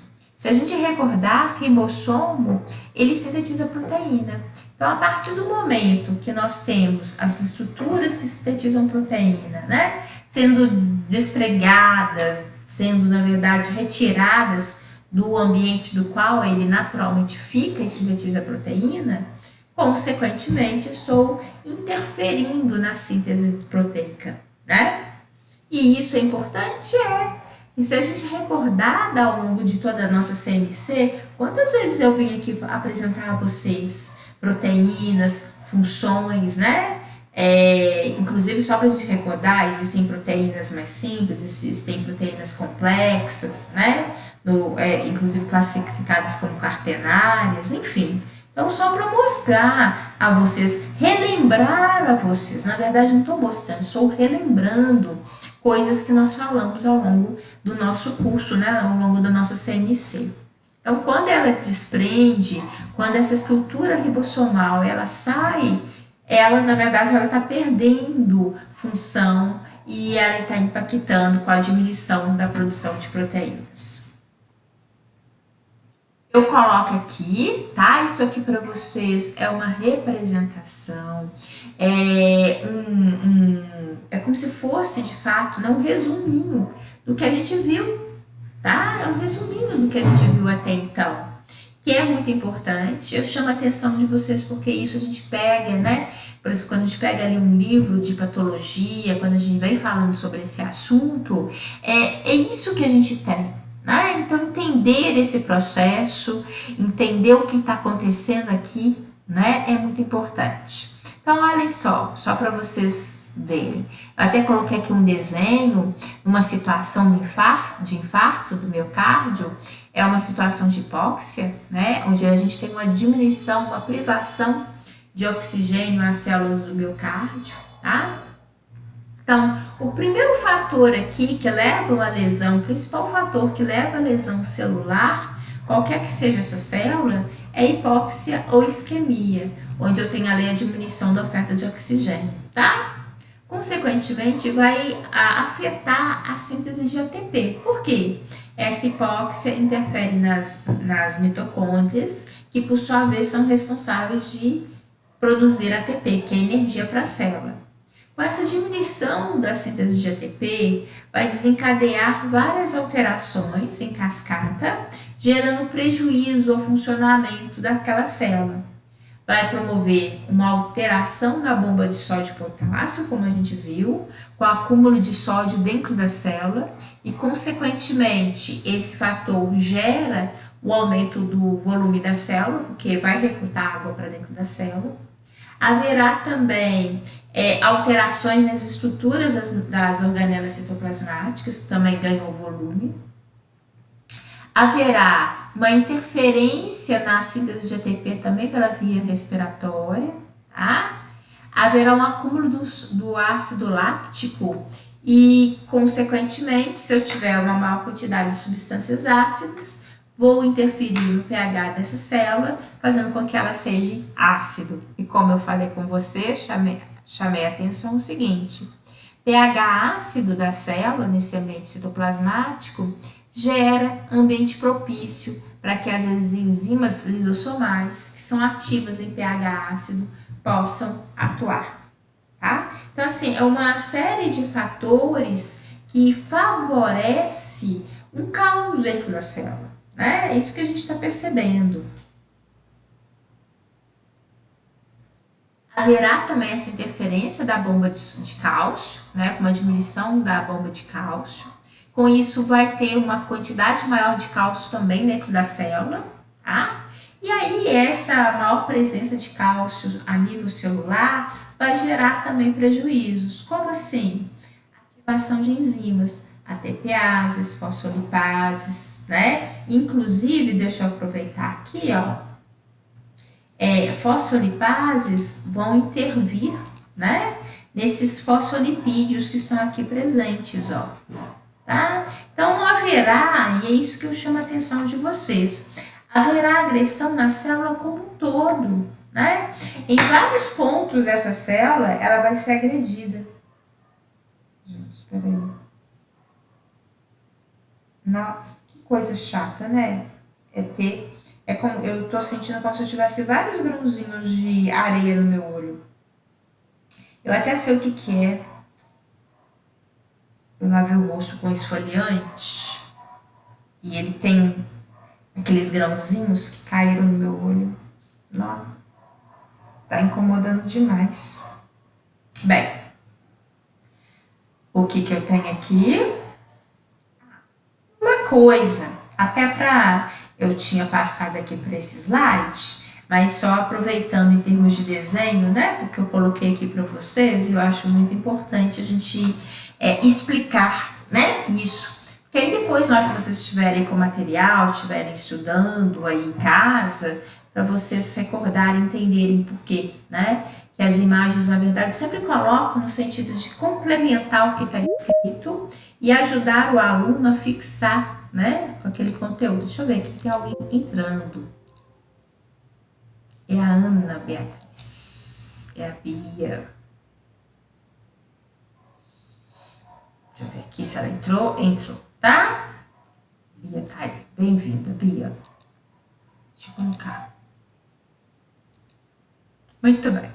Então, aqui, essa imagem eu coloquei para vocês perceberem, porque quando a gente tem edema, a gente realmente, se a gente tocar, né, na nossa pele, a gente vai perceber que o toque, né, vai virar como se fosse uma manchinha, né, momentânea, mas fica, que é clássico de edema, né, que uma estrutura demasiada, ela aumenta o volume, né, ela fica robusta, ela começa a ter alteração da integridade dela, tá? Por exemplo, se eu tenho uma unha encravada, nós vamos perceber que aquela unha encravada, ela vai ficar, né, inchada, que é o edema, né, ela vai ficar com rubor, porque ela vai ficar avermelhada, eu vou sentir dor, né, ou seja, eu vou ter perda de função daquela estrutura em função do conjunto ali.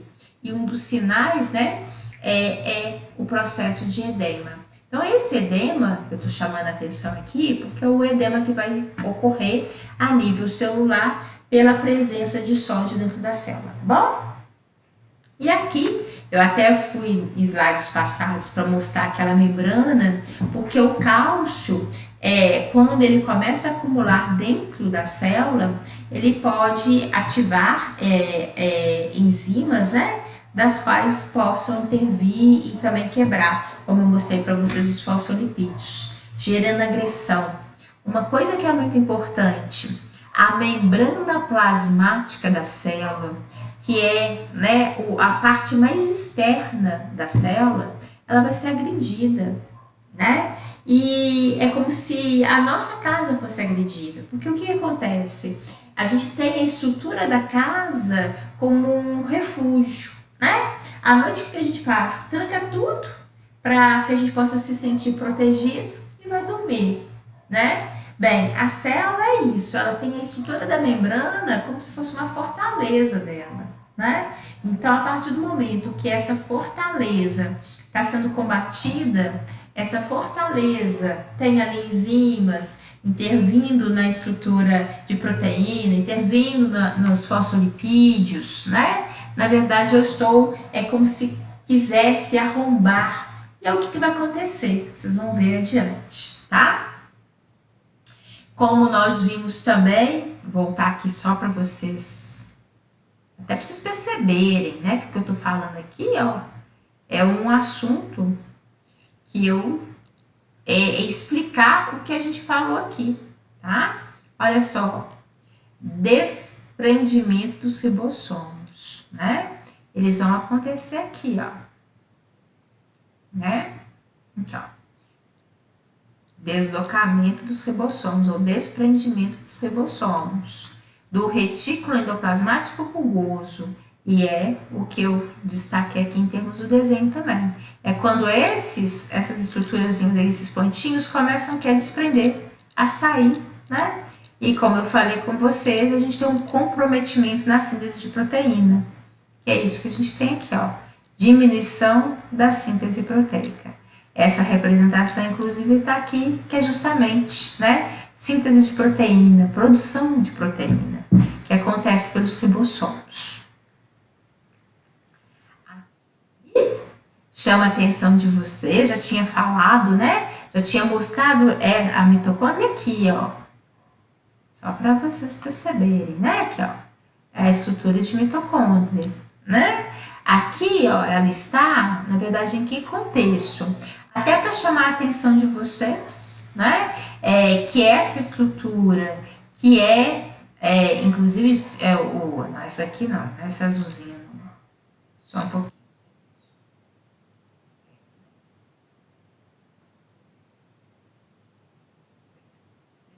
Tá?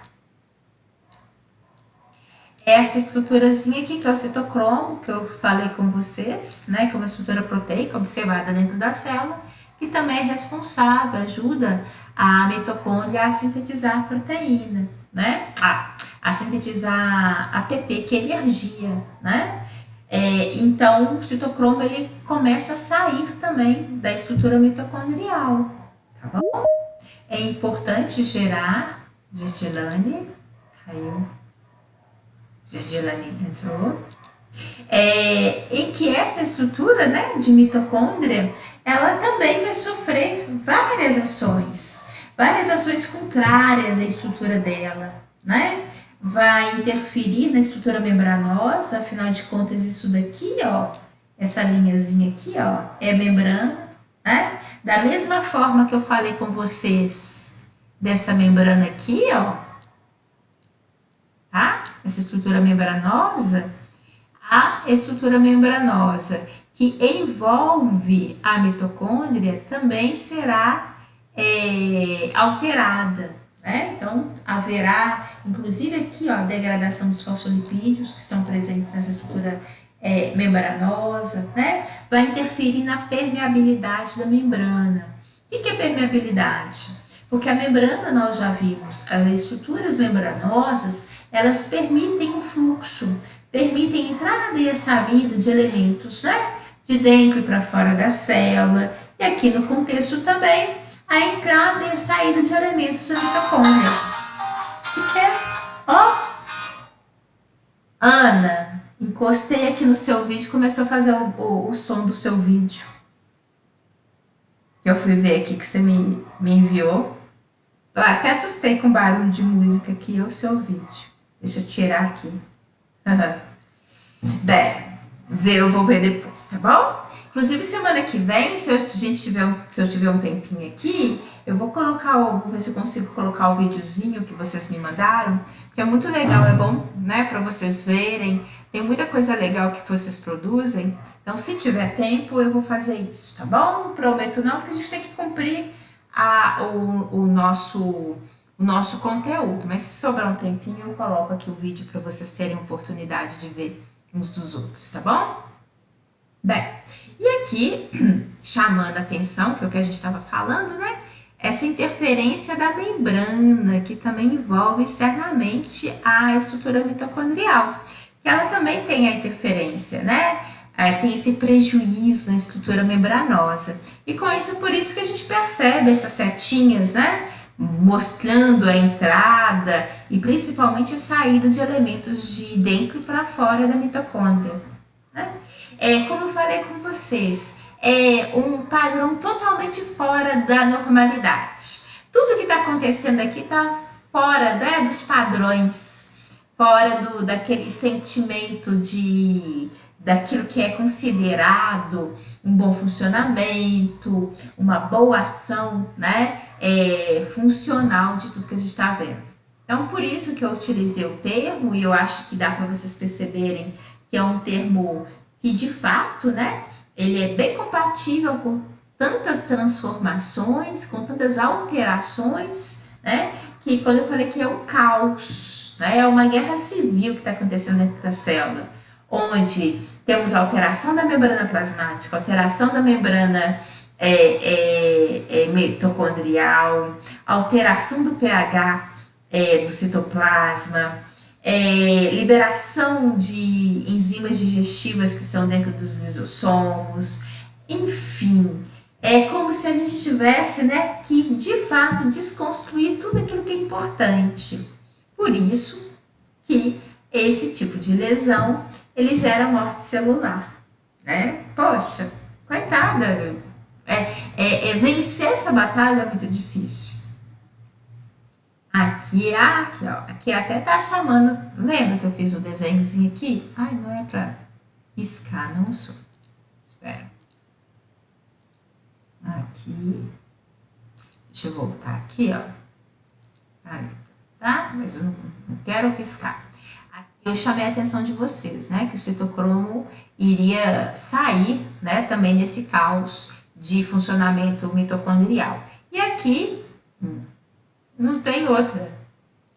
Gente, se eu quisesse rabiscar, não conseguiria tanto. Deixa eu pegar aqui. Ué, não quer nem apagar? Que é isso? Não. Vem cá.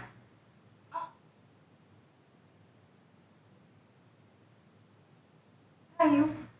Então tá bom. Tá ótimo. Vai entender, né? Então, aqui, pegando essa observação, né, do citocromo também saindo, como eu falei com vocês, esse citocromo é uma estrutura proteica, né?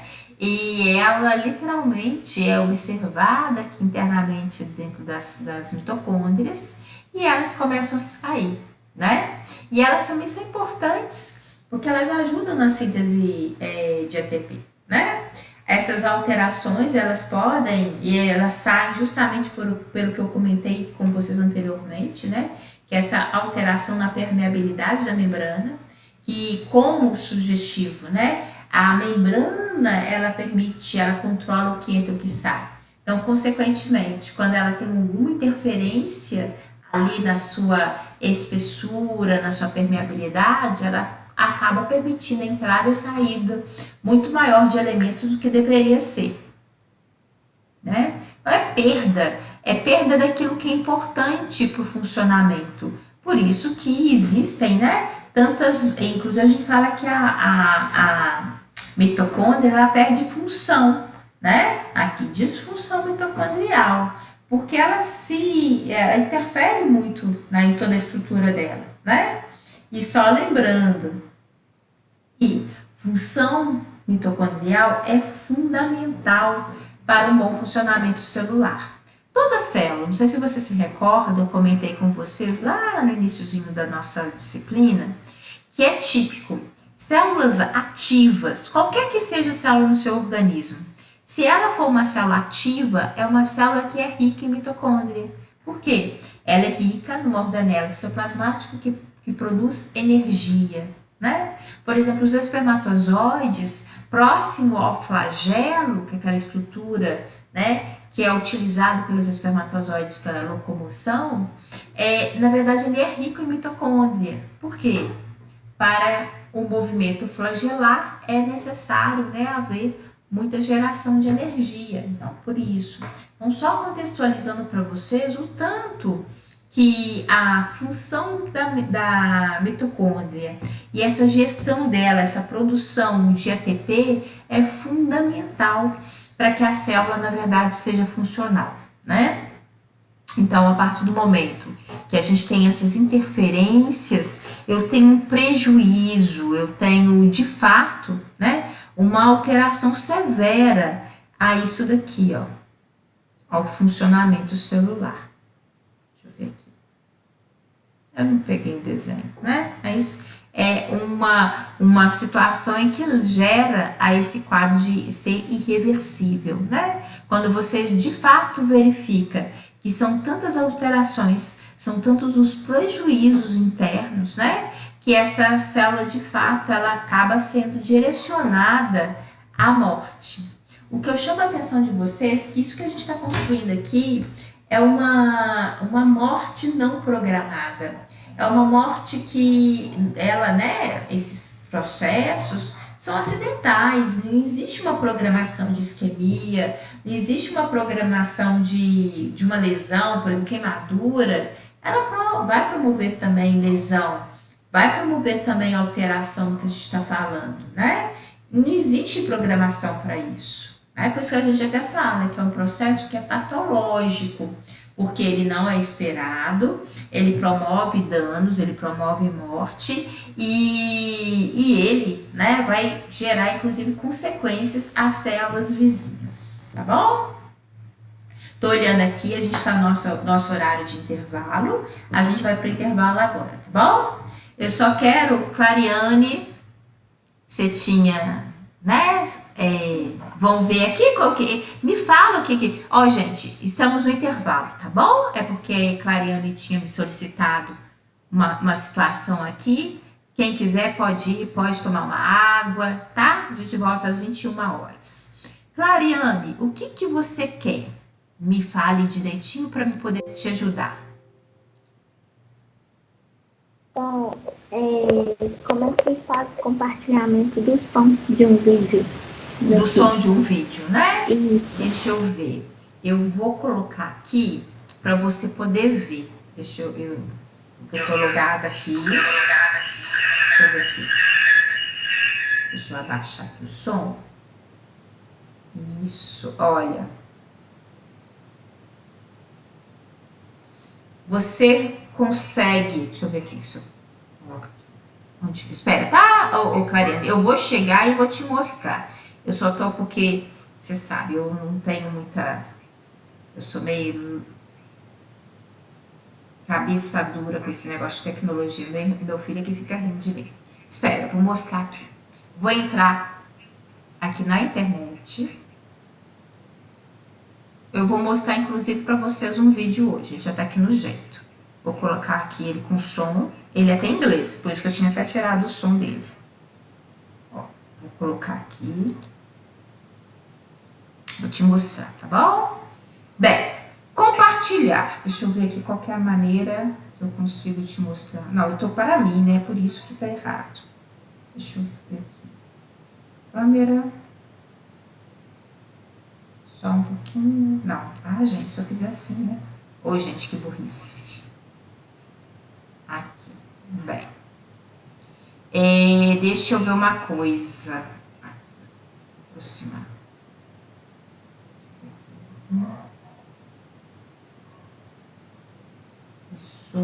Isso. Aqui.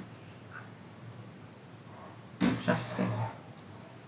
Calma, tá, Clariane? Não desliga não, tá? Só tô vendo a logística aqui para te mostrar. Na verdade, é super fácil. O que é difícil é a logística da professora aqui, que é meia louca com essas coisas. Ai, eu até desliguei aqui. Bom? Deixa eu ver aqui, vou mostrar para você. Aqui, isso. Deixa eu pôr aqui, ó. Espera. Preciso de mostrar. Ai, porque é o contrário. É o verso. É super simples e você vai entender.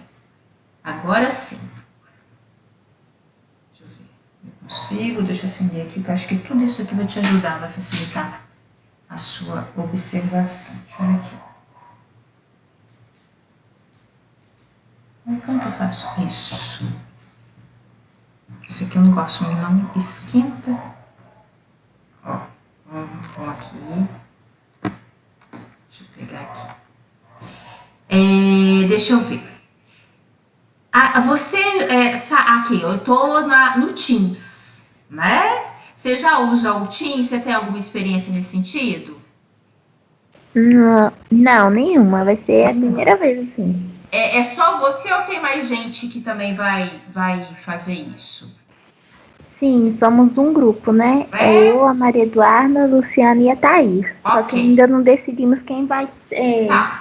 Não, é compartilhar. só porque aí as meninas, se elas puderem acompanhar, de repente vai ajudar vocês, né? Às vezes ali vocês também, depois vocês conseguem. Ó, tô aproximando aqui. Inclusive, vocês vão precisar disso para que dia? Pra quinta que vem. Tá, então faz o seguinte, eu vou te mostrar aqui, aí depois eu te sugiro vocês no final de semana entrar no Teams, brincar, né? Na verdade, entrar para ver como que é. Aí vocês tentam. Caso vocês tenham dificuldade, você pode, durante a semana, pode me chamar ali no WhatsApp e a gente tenta, se for o caso, reforçar isso daí de novo, tá bom? Tá bom. Então é o seguinte, eu tô aqui, ó, na hora que você abre o Teams, para você compartilhar seu material, aparece esse quadradinho daqui, ó, tá? Aparece esse quadradinho daqui. Uhum. Inclusive, porque a gente está no intervalo e eu não tirei a gravação. Vai ficar isso que eu tô te falando com essa tela gravada lá no. Eu vou postar lá como a nossa aula, tá bom? Então depois, se você quiser Tá. também, dá para você rever o que eu tô falando aqui agora. Então, olha só, aparece esse quadradinho daqui, que é onde eu tô com a mãozinha aqui, que significa compartilhar. Então, é onde eu clico. E aí, ó, repare que aparece aqui, ó. Ó, deixa eu mostrar aqui para você, ó. Na hora que eu cliquei ali, aparecem esses quadradinhos aqui, ó. Que nada mais são isso aqui, ó. Aqui, por exemplo, quando eu entro para acessar alguém, né, deixa eu permitir alguém a entrar, eu entro justamente nessa página e depois, para compartilhar com vocês, eu tenho que voltar nesse ambientezinho. Então, incluir som. Você vai ver que aqui em cima está escrito aqui, incluir som do computador. Ele fica sempre desativado. Você precisa de fazer assim, ó. Clicou. Então, essa bolinha, ela vai mudar. E aí, o que eu faço? Agora eu venho cá, ó. Como eu vou mostrar para você, é um vídeo da internet, eu clico aqui, porque significa que eu tô entrando na internet. Cliquei 2 vezes. Aí apareceu. E aí eu vou simplesmente colocar, né? Eu posso abrir aqui, ó. Que aí o vídeo vai ficar grandão, igual quando vocês veem. E eu dou. Apoptosis is an important cellular process that allows cells to die in a program. Viu que agora tá o som? Apareceu o som para você? Apareceu. Tá? Mas olha só, se você não clicar, deixa eu voltar aqui. Se você não clicar aqui, ó, deixa eu compartilhar de novo. E aqui, aqui. Se você não clicar aqui, ó, incluir som do computador, se você observar, ele voltou a ficar inativado. Eu tenho, se eu quiser, eu te vou mostrar de novo. Eu tenho que clicar aqui. Cliquei. Pode levantar só um pouquinho a câmera, professora? A câmera? Lógico. Você tá, ver. vi. Esse, Aqui, ó. entendi. Ó, deixa eu ver aqui, ó. Deixa eu ver se aproxima ainda mais aqui pra você, ó. Vê se dá pra você ver. Ó. Sim, dá sim. Aqui, ó. Deixa eu aqui, ó. Aqui, ó. Aqui, ele sempre fica assim. Ele tá desativado. Se você chegar aqui e falar aqui, ó. Eu ativei. E aqui tá escrito, incluir som do computador. Tá? Ok. Eu faço isso primeiro, venho aqui, vejo que é internet e, né, coloco a imagem grande para ficar a tela inteira e dou pouco. Só rodar o vídeo normal. E roda muito normal. Obrigada, Tá? professora. Na Apoptosis verdade, plays an essential. isso daqui é fácil, tá? Como eu falei com você, faz o seguinte, qualquer dúvida durante aí a semana, como eu vou postar isso que eu tô te mostrando tá gravado aqui na tela. O que eu gravo é a minha tela. Então, vai estar lá. Se você quiser é só rever, né? Se esquecer algum ponto, é só rever que tá lá para te mostrar, tá bom? Muito obrigada, professora. De nada, que é isso. É que a gente estava com medo porque teve outras apresentações, tiveram um problema com essa questão do som. E como vai ser a primeira vez, aí só para garantir que a gente vai conseguir. Posso te falar uma coisa? No primeiro semestre, né, que foi tudo louco com essa questão de pandemia, que, enfim, a gente não tinha experiência nenhuma, né? Eu não conseguia passar vídeo para vocês, não, para os meus alunos, não, porque ficava tudo sem som. depois, aí eu conversei com meu filho, né? O menino tem 13 anos. Ele falou, mãe, aí ele falou assim, eu não sei como que é não, mas deixa eu te ajudar. Aí ele chegou aqui facilmente, ele, isso aqui, mãe, e deu certo. Então, assim, Menino esperto. mas é porque a gente não tem costume, e aí tem hora que a gente fica com medo de mexer em vez de ajudar a piorar, né? Mas é fácil, tá bom? Tá bom, muito obrigada, De professora. nada, Clariane. Ó, vou aqui pro intervalo agora, tá bom? Tá bom, também vou. Vem, minha Tchau. magrinha. Tchau.